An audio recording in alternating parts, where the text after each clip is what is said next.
Hola, soy Juan H. y estás en Territorio de Película, un video podcast que conversa con creadores y hacedores del audiovisual en nuestra tierra. En este episodio hablamos sobre Sinfonía Incompleta de los Oficios del Fonse, con su director Nelson Silva, un caminante errante, de ojos sedientos, que ha aprendido en su andar el oficio de observar y capturar con la cámara momentos, lugares y sujetos que han de perdurar en la memoria de quienes se acercan a su obra. Bienvenidos a la charla.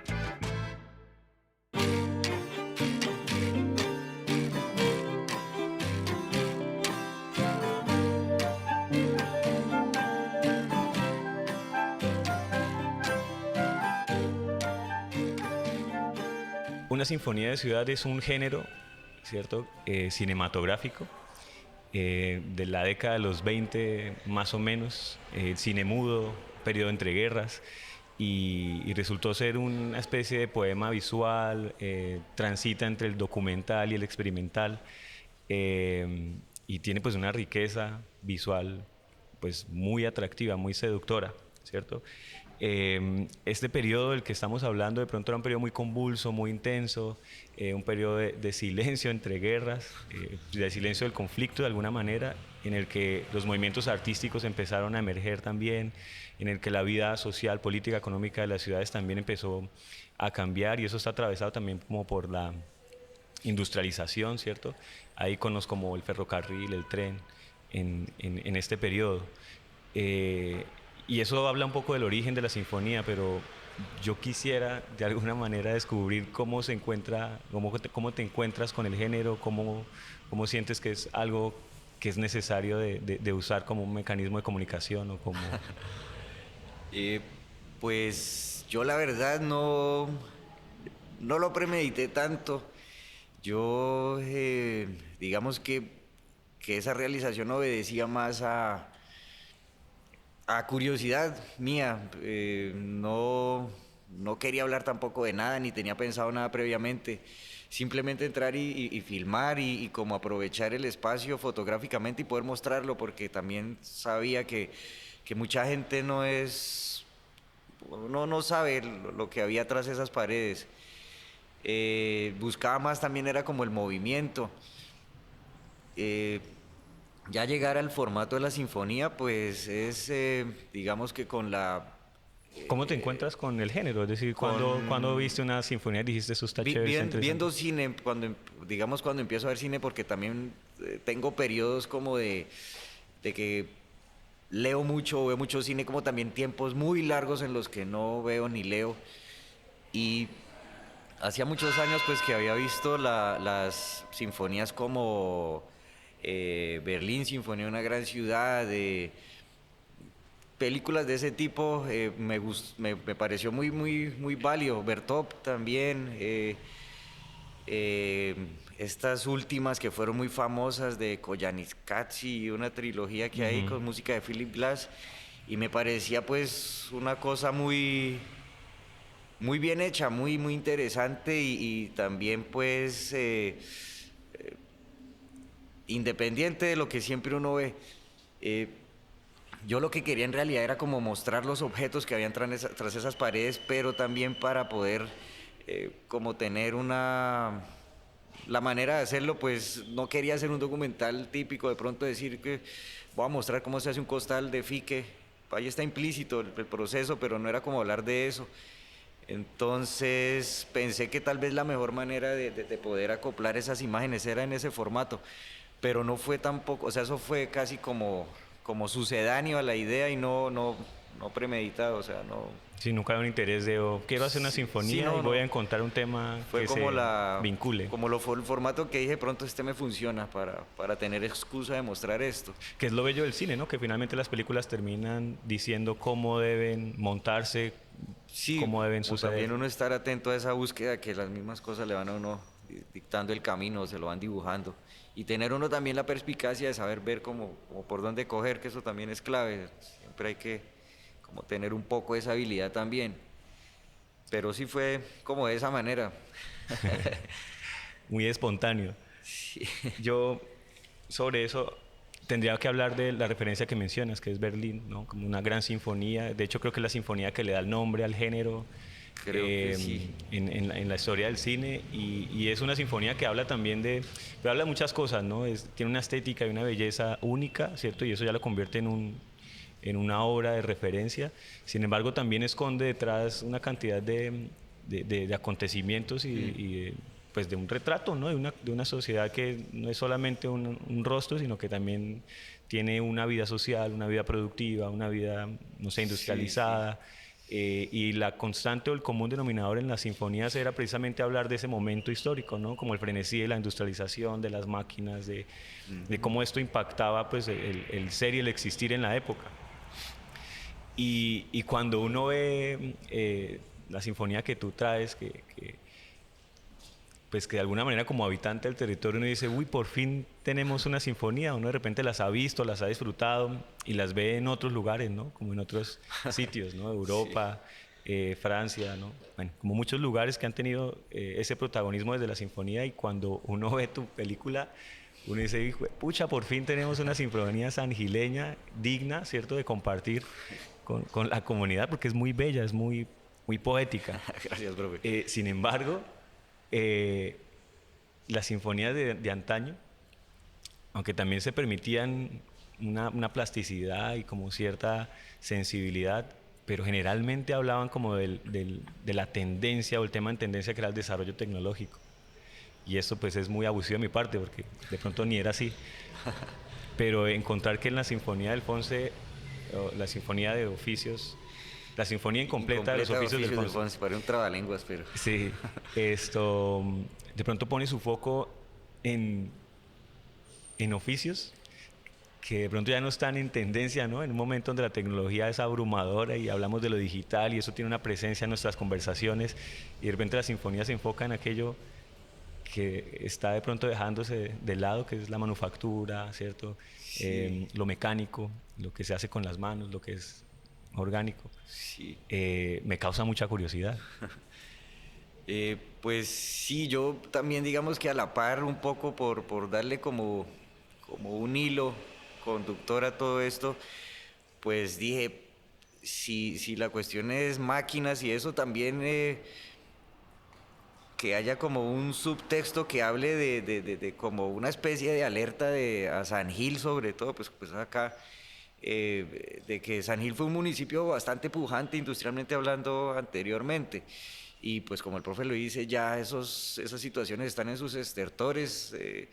Protabaco ya cerró, las cementos, todos esos íconos de industria y de empresa que eran como la cara de San Gil un poco, han venido desapareciendo y de hecho Coilados, pues ojalá no, pero se ha venido viendo como que ha ido yendo a pique con tendencia de pronto a desaparecer. También me parecía chévere eso de lo que dice, de pronto de resaltar un poco esos materiales orgánicos como el fique, como cosas que son tan de acá y lo valiosos que pueden llegar a ser al día de hoy con toda esta situación ambiental y como empezar también a mirar hacia allá un poco como algo que todavía puede funcionar mucho. La premisa, ¿cuál era? Era, vamos a buscar lugares. ¿Habían ya lugares que estaban en tu cabeza que Sí, querías explorar? ¿Qué sucede primero? pues yo, digamos que es una idea que había tenido hace más de 20 años, pues, dictándome desde la curiosidad. Yo siempre que voy a casi todos los pueblos trato de subirme a las torres de las iglesias porque, pues, por mirar, como por mirar, tener un panorama más amplio. Eh, en una de esas, pues, yo decía, he subido a muchas iglesias y no he subido acá la de mi pueblo. Estábamos con un amigo, tenía una cámara, una Video 8, una Handycam de cassette, todavía hace más de 20 años creo. Y yo le dije al amigo que quería subir acá, que si me acompaña, entonces vinimos, hablamos con el sacristán. En eso que estamos hablando ahorita, yo siempre he sentido que la cámara es una excelente carta de presentación y es una llave maestra, como me lo decía usted ahorita también, si se sabe usar. Entonces ese día pues subimos al reloj, a la torre, y era un objeto muy distinto al que logré filmar ya ahorita este año. Era una cosa rudimentaria pero maravillosa porque, digamos, me atrae mucho esa situación mecánica.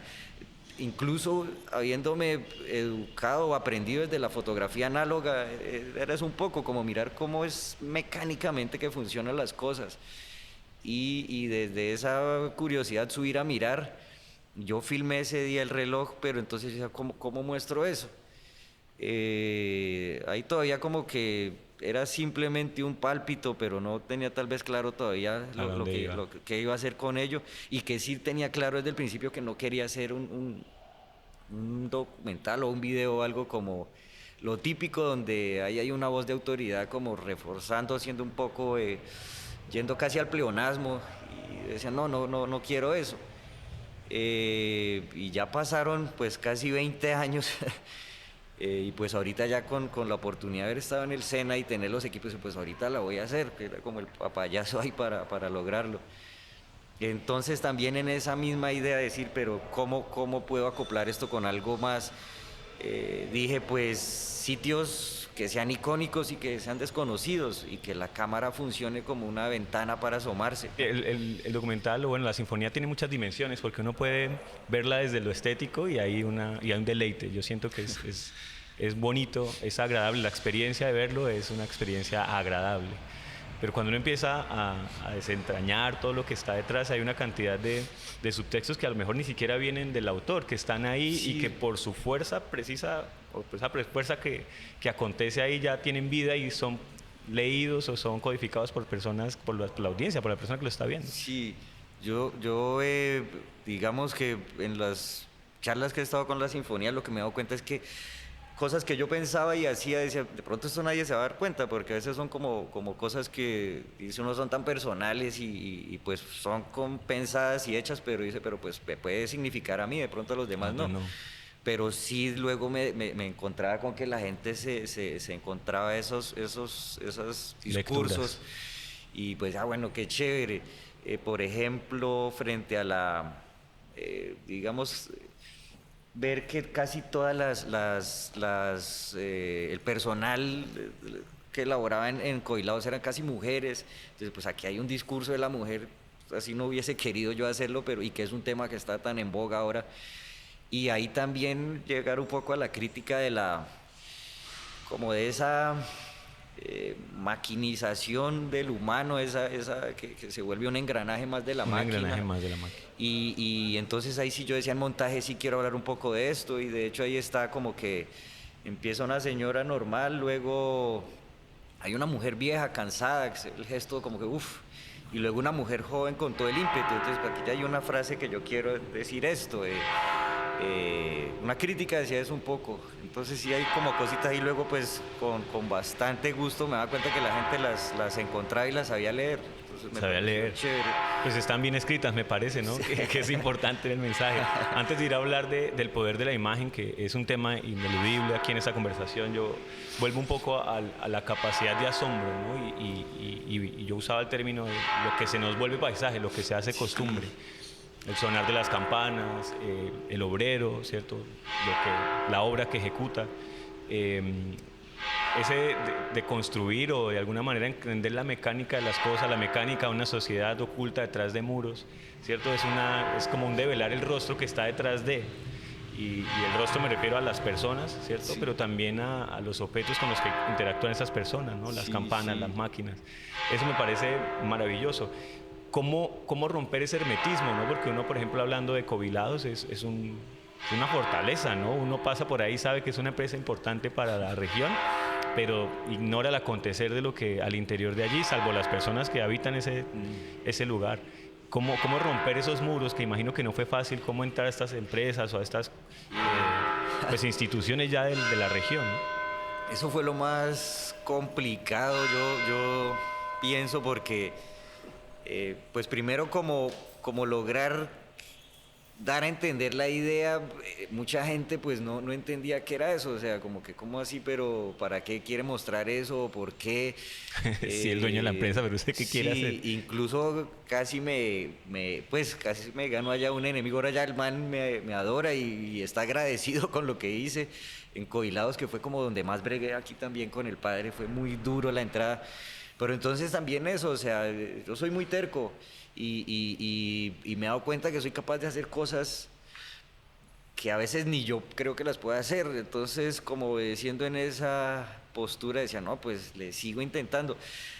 Con el padre, pues dije, si no puedo directamente con él, busco al amigo, bueno, y le cómo llegar y ya me miraban como que, bueno, tocará dejarlo entrar ya, pero, pero bien, en Coilados, pues como además de ser una empresa y guardan su secreto profesional porque tienen como patentes, bueno, no sé. Este señor me decía, bueno, ahí me pusieron ping pong, vaya, hable, y yo al final, "Ay, pero eso no me va a dejar nadie razón". Entonces hablé con el hombre y me decía que no, que definitivamente no, porque ellos tenían como política de la empresa no mostrar sus procesos, porque podía la competencia pues, ponerlos a perder Sacar provecho, económicamente o claro. sacar provecho de ello. Entonces yo le entendía que sí, claro, yo le entendía todo eso, pero que pues yo me subordinaba a la decisión de ellos, que era un poco también lo que leí ahorita en la carta que me compartía el profe, de decir, ustedes van a ser los últimos editores, yo les muestro y usted me dice esto puede salir, esto no, esto, y yo voy a hacer caso porque yo entiendo su posición y tengo que respetársela. Pero también entienda mi posición, porque él lo veía como algo baladí, como que para qué quiere hacer eso, que no sé qué. Incluso en un momento ya me molestó, yo le dije, hermano, yo, o sea, respete también lo que yo hago, porque así como es valioso lo que usted, eso también tiene un valor. Imagínese usted en 60 años, qué chévere por poder mirar atrás y tener ese documento, mejor que sea que no esté. Y esto también es valioso, esto es una cosa muy importante como memoria histórica, como muchos aspectos tiene un valor inconmensurable. Desafortunadamente casi todo el mundo lo es, que si no renta en términos económicos, pues no le va a dar el valor Claro. que realmente tiene.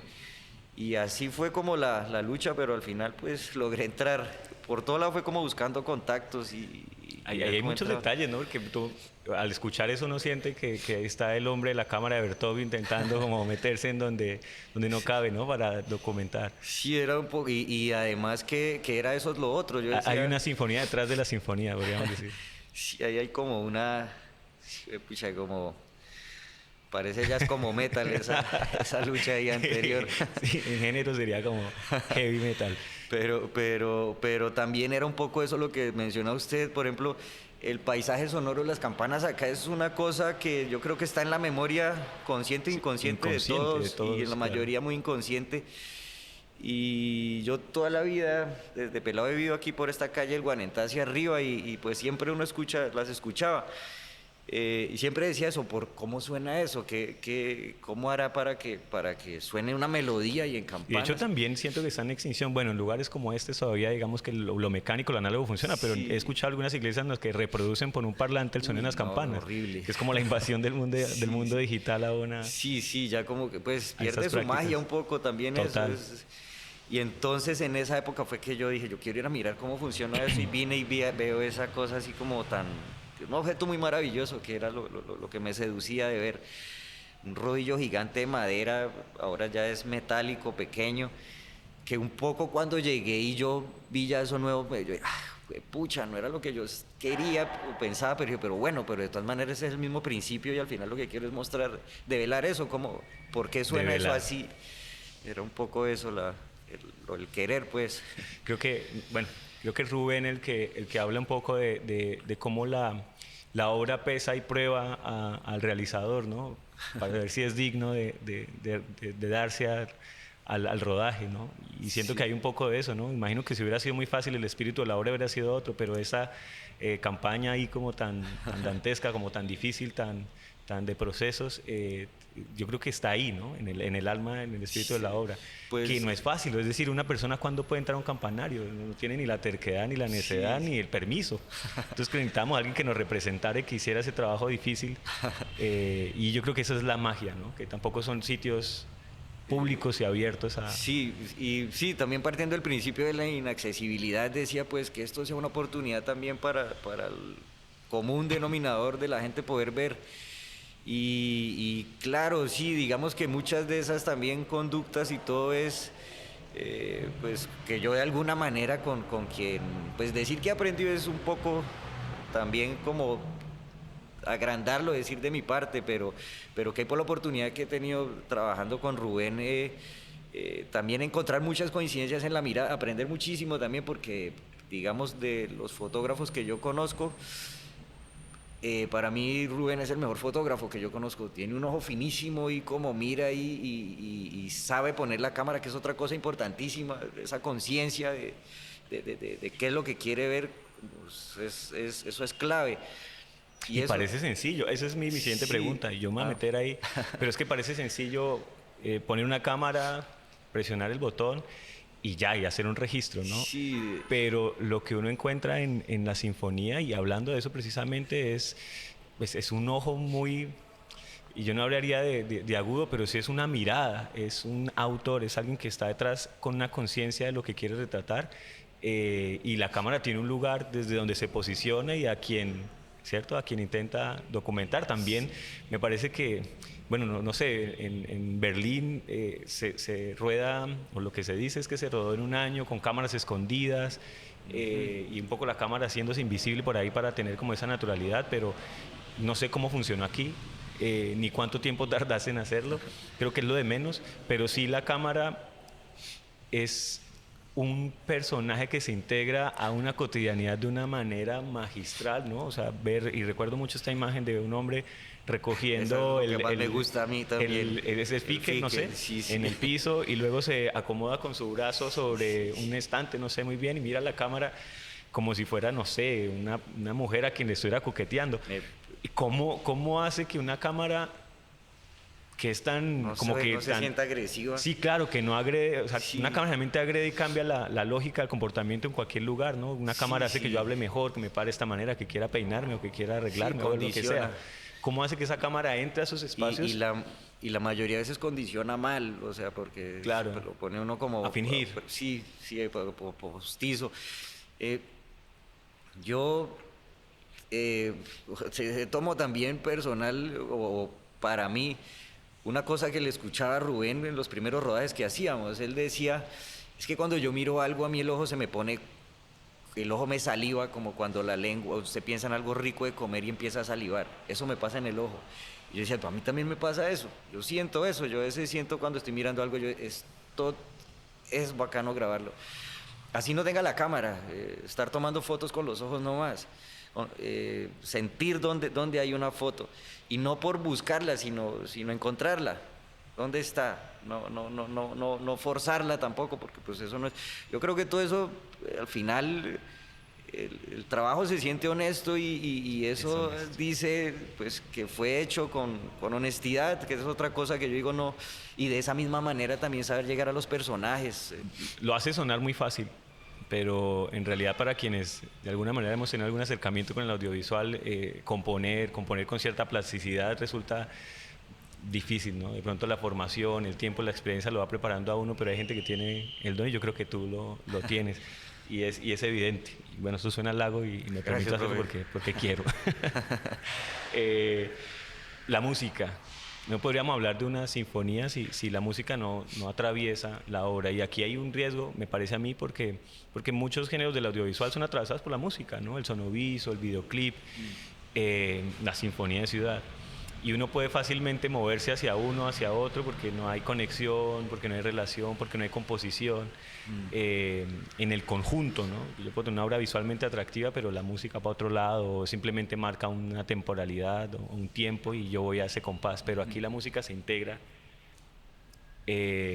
pues con una simbiosis muy interesante con la imagen. De hecho, la imagen también tiene una musicalidad que le termina aportando al relato, ¿no?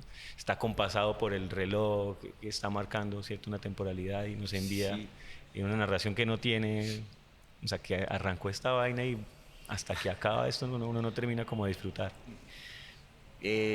Yo tengo amigos músicos de acá de San Gil de hace tiempo, entre ellos pues los dos que me concedieron sus obras. Juan Pablo Cediel, que es un gran jazzista, un músico muy bueno, muy académico, muy de conservatorio. Él estudió música para cine también. Y Leandro Ruiz, que fue con quien casualmente habíamos subido hacía 20 años. Miren los azares de la... Sí. Entonces, y en esa época que empezamos a ver un poco también de cine, él me decía como, estaba muy atraído por la sonoridad de Philip Glass, ese minimalismo musical. Y de hecho la segunda canción es muy Philip Glass, la de la sinfonía tiene muchos aires a este compositor. Entonces yo dije, no, pues ni mandado a hacer. Pues hablé con ellos, les dije, ellos pues claro, de muy bacanos, que de una.